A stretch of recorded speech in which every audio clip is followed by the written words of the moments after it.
Hey, it's John. Welcome back to the show. And welcome to my top 10 songs from 1997. This is a show that I put out as a companion piece to my appearance on the panel show that we do on Grant's Rock Warehouse. We try to do it usually the first or second Monday of every month. We did the show earlier tonight. I am recording this on Monday, December 8th, 2025. We had a panel of 8 tonight, so we had to breeze through our picks rather quickly. So I put these picks out, or I'm sorry, I put this show out to go through my picks in a little more depth, and I give you 25 honorable mentions as well. Now, 1997 was the last year I really listened to a lot of new music. And from the years after this, I would still listen to music, but I would go back and try to listen to all the stuff that I missed in the previous years. So, without further ado, here is my top 10 for 1997. My number 10 is Brian Jonestown Massacre from the album Give It Back. And the song is called Servo. Now, I've talked about a friend of mine I worked with at Sally Mae named Tom Mikulski. He introduced me to this band. And this was one of the first albums I picked up. Actually, he recorded for me, and later I bought this original. Servo is the song that's played a lot in the documentary about the Brian Jonestown Massacre and the Dandy Warhols called Dig. It's a really, really cool documentary. It follows both bands on the road. They have this sibling type rivalry between Anton and Courtney Taylor Taylor. So, really cool documentary. I definitely recommend you check it out. Anton Newcomb was like the Prince or the Todd Rundgren of shoegaze music. They do have this sound that is very rooted in the 60s, hence the name of the band, Brian Jonestown Massacre. Brian Jones was he was the actual leader of the Rolling Stones. And even though he wasn't a songwriter in the band, he started the Rolling Stones and he was with them until Mick and Keith fired him. And then not too long after that, they found him dead. I believe that was in 1969. So this is a very good album. And Servo kind of has that 60s feel, but there's a lot of good hooks on this song. Very lo-fi. The thing about the Brian Jonestown Massacre albums, they're recorded on the cheap. They sound almost like demos, but that's part of the charm of their sound, in my opinion. But this is a really cool song. My number 10 is Servo by the Brian Jonestown Massacre. My number 9 is a band that I got into this band on the previous album. And I particularly remember that they played at Woodstock 94. And I bought the cassette of the previous album. Just back then, I would still buy a cassette once in a while to see if I can really get into a band. Well, I did later buy the CD by this band. This was the follow up, and I bought this as a new release. This is Rollins Band from the album Come In and Burn. And the first song on the album is Shame, and that is my number 9. Rollins Band had a unique sound about them, and you had a lot of cool bands in the 90s like this. Henry Rollins wasn't so much a singer as much as he was a talker and a shouter, but they had a lot of space in their sound.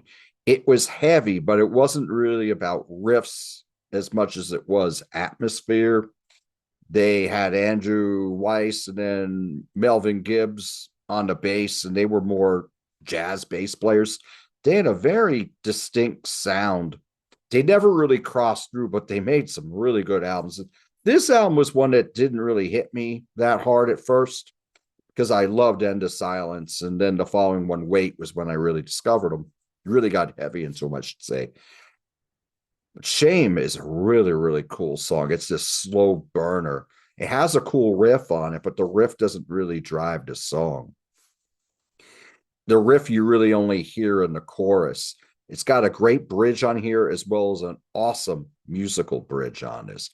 One chorus is very, very memorable, very, very cool. Good album. I like all the albums by the Rollins Band. And this is my number 9, Shame from Come In and Burn. My number 8 is a band I've talked about at great length on John the Music Nut, and I will continue to do so. This is power pop legends Cheap Trick off of their second self-titled album from 1997. And the song I'm going with is the second track, Hard to Tell. Hard to Tell is an excellent track. I don't know if this was the single. I believe Say Goodbye was the single. I think on the show with Grant and the guys, I said anytime. It was definitely Say Goodbye. Hard to Tell is power pop bliss. If you love the stuff from Having Tonight in Color, Dream Police, you'll definitely like this song a lot. And this album is great. This was a comeback album for me. I think it's probably their best album since Dream Police, in my opinion. And they made some great albums later. All Shook Up, their latest release, is pretty good. But this has a very catchy chorus on it, a wonderful vocal from Robin, great pre-chorus on it. A lot of great hooks, great riffs on here. Wonderful track. My number 8 is Hard to Tell by Cheap Trick.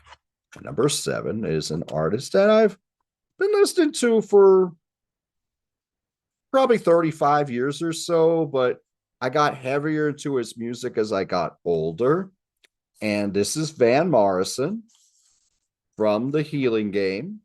And I'm going with the title track. His 90s work, I think, is very, very good. I really loved Enlightenment in particular from 1990. And this is my second favorite from the 90s Van Morrison period. Got some really, really good stuff. This is a very elegant album, very well done. The title track is wonderful. And I was thinking about Sometimes We Cry, which is a wonderful ballad on here too. But The Healing Game, which is the closing track on the album, is just very well executed, wonderful song, very memorable chorus, wonderful performance from Van Morrison. Everything is in its right place.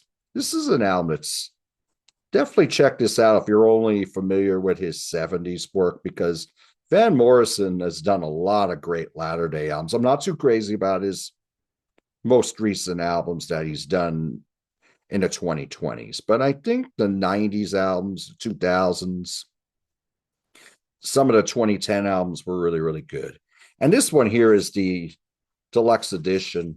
And this one's actually well worth your time if you're a Van Morrison fan, because you got the original album on disc 1, you got the outtakes on disc 2, and on disc 3 you got a concert, and the concert on here, which is from Montreux in July 1997. It is a kick-ass show. So this is my number 7, The Healing Game by Van Morrison.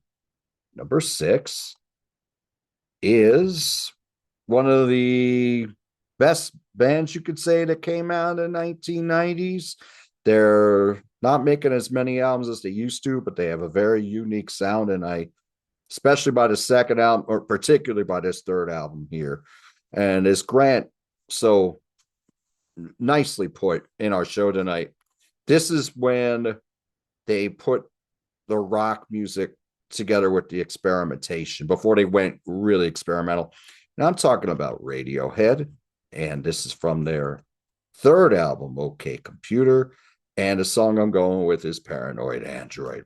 Paranoid Android is a song that's has the rock and the experimentation, but it comes off as progressive to me. But at the same time, it has so many great hooks and great memorable song passages in this song, whether it's those guitar lines or Tom's vocals. Everything works. It feels like maybe you could break it down like it's a bunch of songs put together, but it sounds so seamless when we get the finished product. Wonderful track from a wonderful album.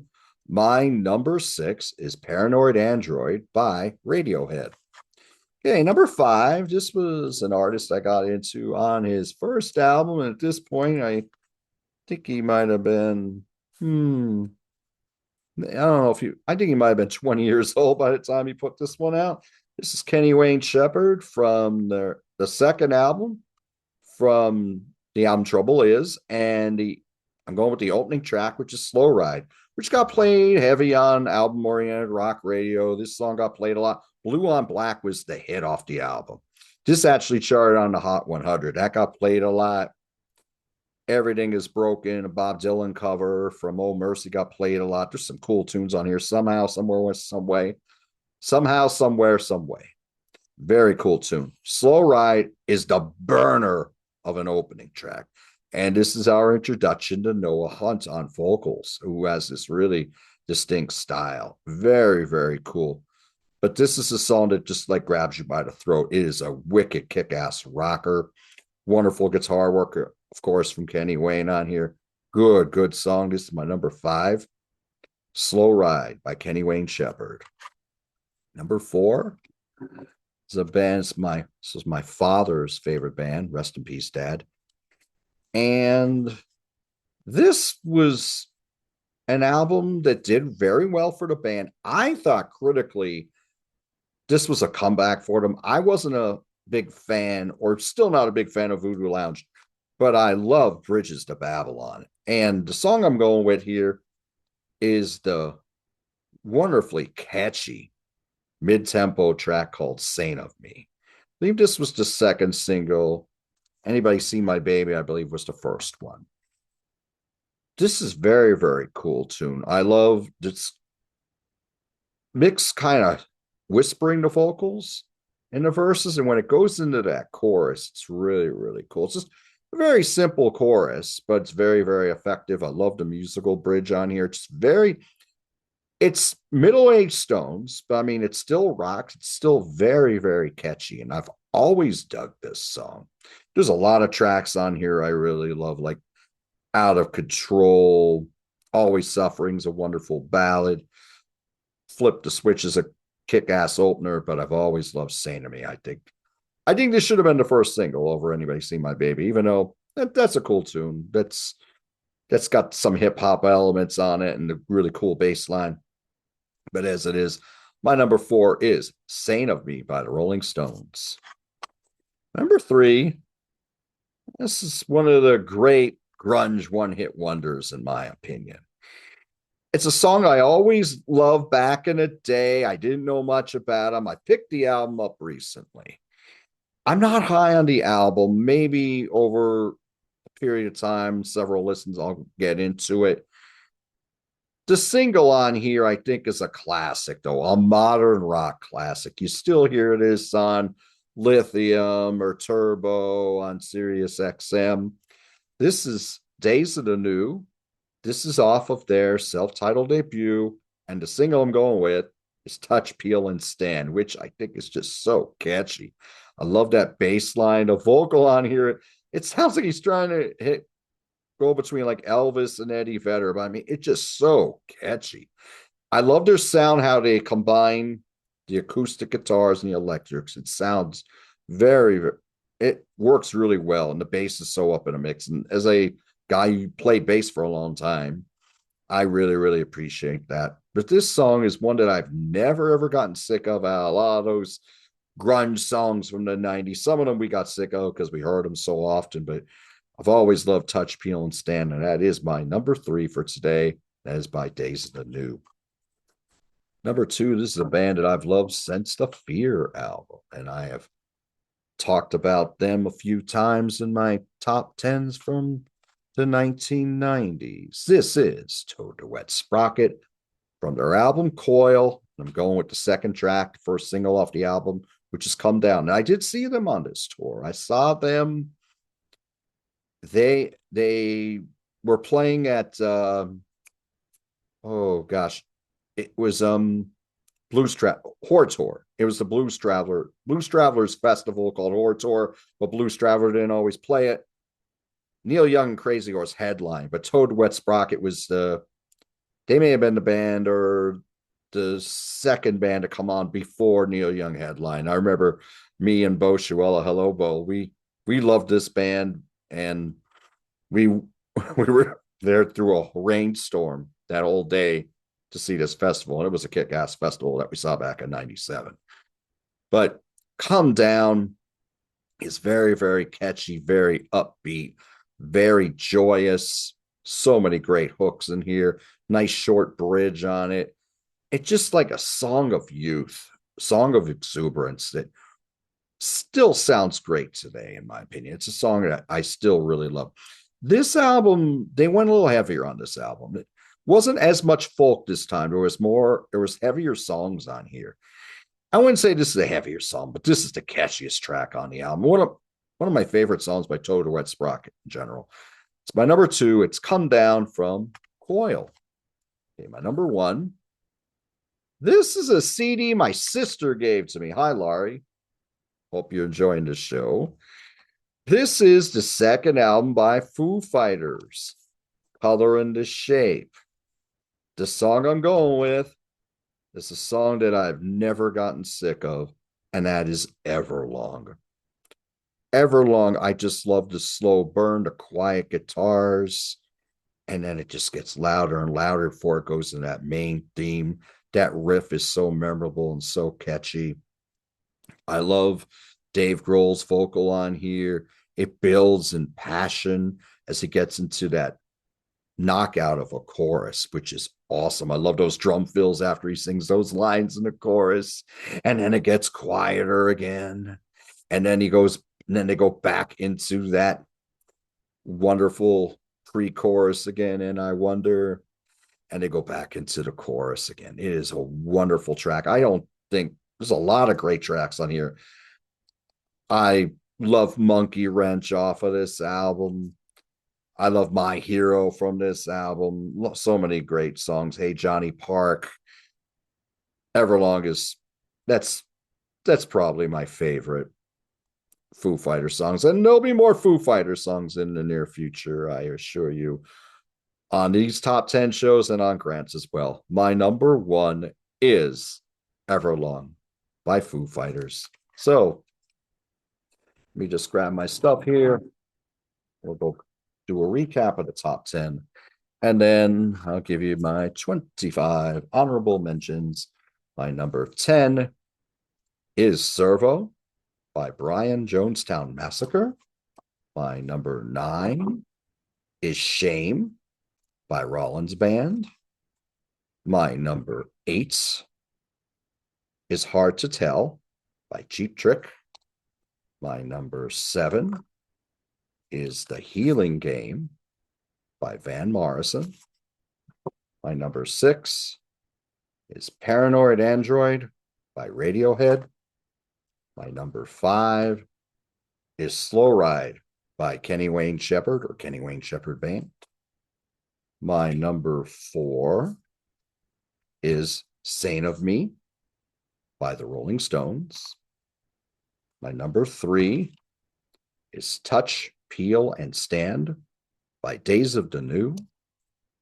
My number 2 is Come Down by Toad the Wet Sprocket. My number 1 is Everlong by Foo Fighters. So you go into Notepad here, you'll see a little bit of glare as I read off my top 20, my 25 honorables. But I'll just give you a few that came really close. This came close. Y'all know I love Chris Whitley if you watch John the Music Nut. From the album Terra Incognita, the song Weightless. I'm surprised no one has covered this song and made this a hit and given some much due royalties to Chris Whitley's family, Trixie Whitley, the family, and Dan Whitley. Weightless was so close for me, as was Great Big World by Blues Traveler off of Straight On Till Morning. This is a good album. In the ballpark of 4 and Save His Soul. Good album. There's some good songs on here. There weren't any hits, but Great Big World is very, very good. Speaking of an album that didn't meet the expectations of the previous one that was a huge hit, Live from Secret Samadhi, the song Century. I thought this should have been a single. I think the problem with this album is we didn't really get get this right singles. As much as I like Akini's Juice, I don't know if that should have been a single, but Century I thought should have been. So that's one of my honorables. So let's go to Notepad and I'll read these off for you. Okay. Rakim from the 18th letter, the saga begins. I love Eric B. and Rakim's music. I really, really like Rakim's solo stuff. He only put out he put out an album in 97, 99. He put out the Master. Then he put out the Seventh Seal, maybe 8 years later. I don't think he's put out an album since. This one was really close. Offspring with the song Gone Away. I wasn't a big fan of this song back in the day. This song means more and more to me as time goes on. You could probably figure out why. Third Eye Blind, the song Jumper. This was a big hit for them. Very, very catchy tune. Another great one-hit wonder from the 90s, Marcy's Playground with Sex and Candy. Another cool song. That's very, very catchy. Here's another one-hit wonder. Sixpence None the Richer with Kiss Me. Always loved that song. Very, very, very catchy track. Kevin Mahogany, he was a jazz singer. I found his work on WRTI Radio King's College. Or I'm sorry, Radio Temple University. They would play classical music during the day and jazz at night. His version of the classic Nature Boy is To Die For from the album Another Time, Another Place. It's a very good album as well. Leonard Skinner put out an album called 20 that year, and there was a single off it called Bring It On. I really, really dig that one. Judas Priest from Jugulator, the last song, Cathedral Spires. For my money, by far the best song from the Ripper Owens era. I love this song. The Verve, this was a band that Tony Iorio introduced me to. Hello, Tony. The opening track, Bittersweet Symphony. Erykah Badu, and I believe this was probably her biggest hit, the song On and On. That was very, very cool song. This was like a 90s rendition. It was like an update on R&B. It had a 70s sound to it. It was really, really cool. Oasis from Be Here Now. My Big Mouth. That's a great anthem. Very, very loud anthem, too. Here's one that might surprise you a little bit, although I did say Rakim before. Notorious B.I.G. with Hypnotize. I don't know. I always loved this song. It's just so catchy. Paul McCartney from Flaming Pie, the first single, World Tonight. Very, very cool. Sarah McLachlan, Sweet Surrender. Very, very cool. She had a lot of hits there in the late 90s, and then she had the Little Affair going on. I wish I caught Little Affair when it came to Montage. Speaking of Dandy Warhols, who I talked about earlier, Not If You Were the Last Junkie on Earth. Very, very cool track. I believe that was a song that was written as a response to one that Anton Newcomb had written about them. Megadeth, Almost Honest. This is when Megadeth was they were trying to get a number one hit, and they were making their music really, really accessible. I think this song worked. It's not my favorite Megadeth, but I dig it a lot. Mighty Mighty Boss Tones, a band that my brothers loved forever, and he loved them for many years before they made it. The song, not the hit single, Impression I Get. I mean, I like that a lot. I like Rascal King more. Really, really cool tune. There's another one-hit wonder, Eagle Eye Cherry. Remember Eagle Eye Cherry? Save Tonight? It's just the same chords over and over in that song, but I don't know. I just love songs that are really joyous and upbeat. OAR. This is from The Wanderer. This was a band I listened to for a little while. Then they got a little too safe for me. That Was a Crazy Game of Poker is a cool tune. Nick Cave and the Bad Seeds. My friend Doug Bone got me into them. Hello, Duggo. This is from The Boatman's Call, and this is the ballad on the album. It's called Are You the One That I've Been Waiting For? Wonderful track. Now, getting back to my heavy metal roots here. From Reload, we got Metallica. Not too high on this album, but better than You Destroys. And I love that bridge on here. This kicks ass. Last but not least, another great one hit wonder from the 90s. You heard this song all the time. You don't hear it much now. Sister Hazel with the song All for You. So I'm going to put this down. Thank you all so much for watching the show. What are your favorite songs from 1997? What do you think of some of the songs that I mentioned today? Whether it was my top 10 or my honorables. Were you still getting into music really heavy in 1997, or is there a lot of other stuff from 1997 that you think that I missed that I should have talked about? Please let me know in the comments. Thank you all so much for joining me today. Do what you love, and I'll talk to you soon.